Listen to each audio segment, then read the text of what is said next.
सपनों का जादुई जंगल। एक छोटा सा गांव जिसका नाम था सपनों का गांव। इस गांव में लोग अपनी साधारण जिंदगी जीते थे, पर एक बात थी जो इसे बाकी गांवों से अलग करती थी। यहाँ के हर व्यक्ति के सपनों में एक अद्भुत रहस्य छिपा था, जिसे वे खुद भी नहीं समझ पाते थे। रवि इस गांव का एक साधारण युवक था। वह गांव के स्कूल में शिक्षक था और दिन भर बच्चों को पढ़ाने में मग्न रहता था। रवि का जीवन भी बाकी गांव वालों की तरह सामान्य था, लेकिन एक रात उसने एक ऐसा सपना देखा जिसने उसकी पूरी जिंदगी बदल दी। उस रात रवि ने देखा कि वह एक विशाल जंगल में खो गया है।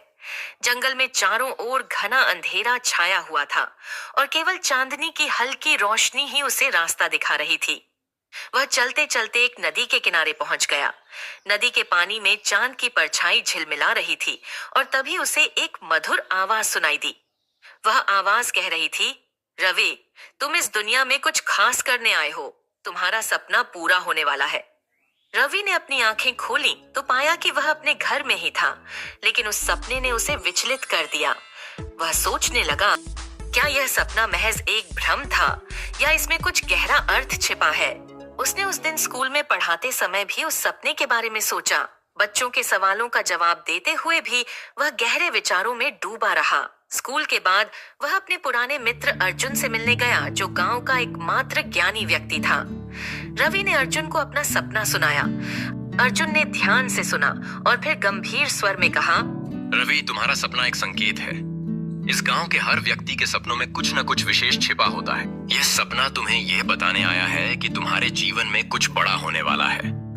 रवि ने अर्जुन की बातों पर विश्वास किया और उसने यह तय किया कि वह उस जंगल को ढूंढेगा। अगले दिन वह अपने सफर पर निकल पड़ा। उसने अपने साथ थोड़ी रोटी, पानी और एक छोटा सा चाकू लिया और चल पड़ा सपनों के उस जंगल की खोज में। रवि चलते चलते पहाड़ियों के पार पहुंच गया। कई दिनों की यात्रा के बाद वह एक अजीबोगरीब जंगल में पहुंचा, जो बिल्कुल उसके सपने जैसा था। यहाँ की हवा में एक अजीब सी मिठास थी और पेड़ों के पत्तों में भी एक अद्भुत चमक थी। जंगल के अंदर जाते ही रवि को एक बूढ़ा साधु मिला, जिसने उसे देखकर मुस्कुराया और कहा, मैं जानता था कि तुम आओगे। तुम्हारे आने का समय हो चुका है। रवि ने आश्चर्यचकित होकर पूछा, आप कौन हैं और आप मुझे कैसे जानते हैं? साधु ने हंसते हुए कहा, मैं इस जंगल का रक्षक हूँ।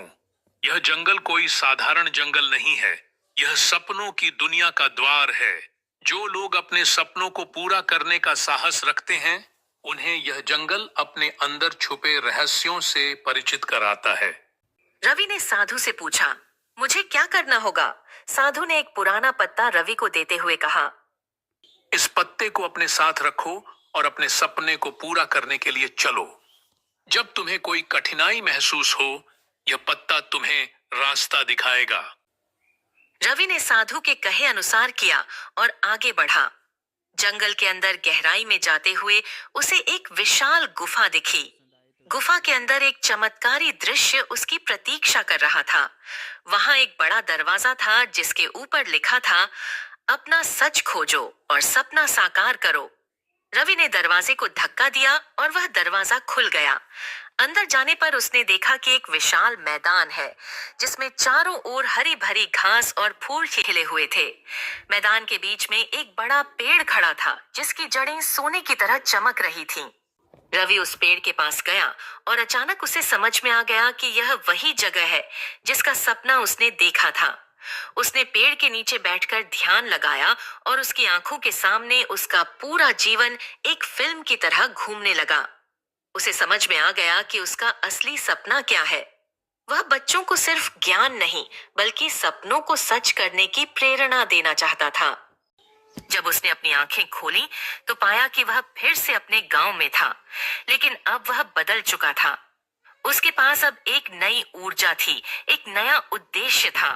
वह स्कूल गया और बच्चों से कहा, हमें हमारी असली मंजिल तक ले जाते हैं। हमें अपने सपनों को सच करने के लिए जीना चाहिए। इस नई सोच के साथ रवि ने गांव में एक नया अध्याय शुरू किया। उसने एक सपनों का स्कूल खोला, जहां बच्चे न सिर्फ पढ़ाई करते, बल्कि अपने सपनों को भी साकार करने के लिए तैयार होते। गांव के लोग अब रवि को एक साधारण शिक्षक नहीं बल्कि एक मार्गदर्शक के रूप में देखते थे और इस तरह सपनों के गांव में एक नई कहानी लिखी गई। वह कहानी जो हमें बताती है कि अगर हम अपने सपनों पर विश्वास करें तो वे जरूर साकार होते